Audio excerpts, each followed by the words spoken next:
Hello student, this is Rakesh Kumar I. Welcome to our channel Zoom knowledge. Student, पिछले video में हम लोगों ने पढ़ा था स्ट्रगल टू सरवाइव के बारे में पढ़ा था। किस तरह से वहाँ फ्रांस के जो पीजेंट्स वगैरह थे, वर्कर्स थे, उनको कितनी समस्या हो रही थी, जबकि जनसंख्या बढ़ चुका था। उसके बाद काफ़ी महंगाई भी बढ़ चुकी थी, फूड ग्रेन्स बहुत ज़्यादा अनाजों का उत्पादन नहीं हुआ था, जिस वजह से उन लोगों का जीवन संकट में आ गया था। सब्सिस्टेंस क्राइसिस के बारे में हम लोगों ने पढ़ा। इस वीडियो में स्टूडेंट हम लोग पढ़ेंगे, टॉपिक है 1.3 का कि उभरते मध्यम वर्ग के विशेषाधिकारों के अंत की कल्पना की, यानी growing middle class envisages an end to privilege, यानी जो मध्यम वर्ग जो उभरा मिडिल क्लास का, उन्होंने किस तरह से विशेष अधिकार प्राप्त, जो आपका क्लार्गी और जो आपका वो थे क्लार्गी और एरिस्टोक्रेट वगैरह जो थे, उनके अंत की कल्पना किसने की? मध्यम वर्गों ने। इसलिए हेडिंग ये आया है the growing middle class envisages end into privileges, यानी उनके विशेष अधिकारों को जो मिला हुआ था बाय बर्थ, उसको खत्म करने की कल्पना किसने की? यानी मध्यम वर्ग वालों ने। तो मध्यम वर्ग वालों ने क्यों की? स्टूडेंट, थोड़ा इसके पर विचार हम लोग करते हैं। तो देखिए, ये आपका एनसीईआरटी बुक में लिखा हुआ है, in the past peasants and workers had participated in the revolt but lack of means and programmes to carry out full scale measures that would bring a change in the social and economical order.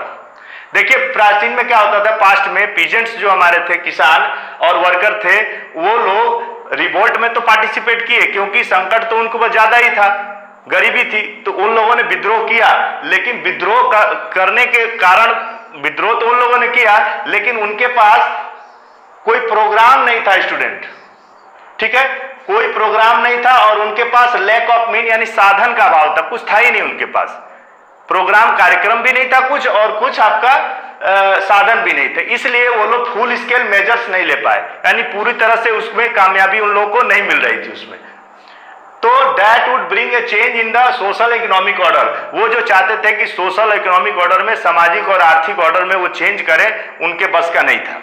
ठीक है, point number 1। Point number 2 आता है, तो भाई बस का किसका था? तो थर्ड स्टेट वाले होगा। थर्ड स्टेट में आपको मालूम है कि थर्ड स्टेट में ऐसे भी लोग आते थे जो काफी अमीर हुआ करते थे, अमीर धनवान थे, एजुकेटेड थे, पढ़े लिखे लोग थे। तो ये सारा कमान उन लोगों ने लिया। तो उसमें कौन कौन थे? तो भाई प्रॉस्परस लोग थे और एजुकेटेड लोग थे। ठीक है, तो प्रॉस्परस में ये सब कहां से आते थे? ये सब थर्ड स्टेट वाले स्टेट थे स्टूडेंट, थर्ड स्टेट के ही थे। थर्ड स्टेट के तो पीजेंट्स भी थे, लेकिन लोअर लेवल में थे, इनके पास क्षमता नहीं था, अभाव बहुत ज्यादा था। लेकिन ये समृद्ध वाले जो थर्ड स्टेट वाले जो लोग थे, जैसे कि मर्चेंट, ट्रेडर, लॉयर्स, मैन्युफैक्चरर, ये लोग काफी समृद्ध थे, इसलिए ये रिवोल्ट करने का इनके ऊपर कमान आ गया। दूसरी बात कि एजुकेटेड क्लास वाले जो लोग थे, पढ़े लिखे लोगों ने भी रिवोल्ट किया। किस तरह से वो देखेंगे? They believe that no groups in society should be privilege in by birth. उनका मानना था कि समाज में किसी भी समूह को जन्म आधारित विशेष अधिकार नहीं मिलना चाहिए, number 1। Number 2, the person social position must be depend on merit. बोला समाज में किसी की स्थिति इस पर निर्धारित नहीं होगी कि जन्म से वो अमीर घर में पैदा लिया है, इस पर निर्धारित होगी कि उसके पास गुण है, मेरिट है। Point number 2। Point number 3, social based on freedom and equal laws and opportunity all. Society में आजादी होनी चाहिए, स्वतंत्रता होनी चाहिए, और एक समान कानून होना चाहिए, जिससे सबको अपॉर्चुनिटी मिले, यानी सबको समान अवसर मिले। ठीक है, लेकिन ये संभव कैसे होगा? क्वेश्चन राइज होता है हाउ। तो रोल ऑफ फिलोसफर, यानी ये दर्शन शास्त्री जो थे, इन लोगों ने बहुत ही क्रांति वहां पर कर दी। किस तरह से?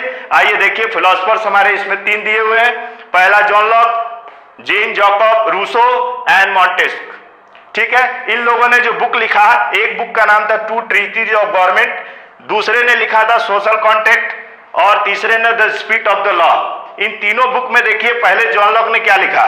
साउट to refute the doctrine of divine and absolute right to the monarch. इसमें कहने का मतलब यह है कि मोनार्क माने जो राजा और राजतंत्र हुआ करता था, उनके जो अधिकार थे, जो दैवीय अधिकार थे, उनको इन लोगों ने क्या किया? जॉन लॉक ने उसका खंडन किया। रिफ्यूट माने खंडन, डॉक्ट्रिन माने सिद्धांत। उन्होंने कहा कि राजा को कोई दैवीय अधिकार नहीं मिला हुआ, उसका इन्होंने खंडन किया।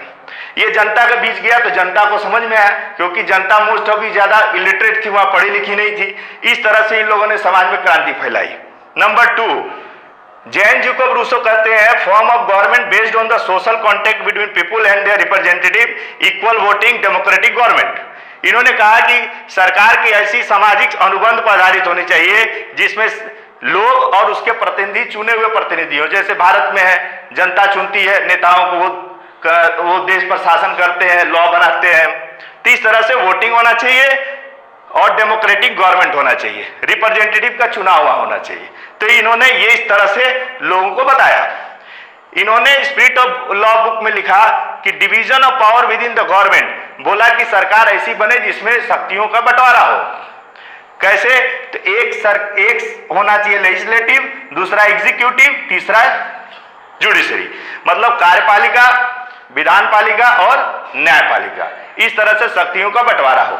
ठीक है स्टूडेंट, आई होप आप लोग अच्छी तरह समझे होंगे। इस नोट्स को भी आप लिख सकते हैं। Thank you.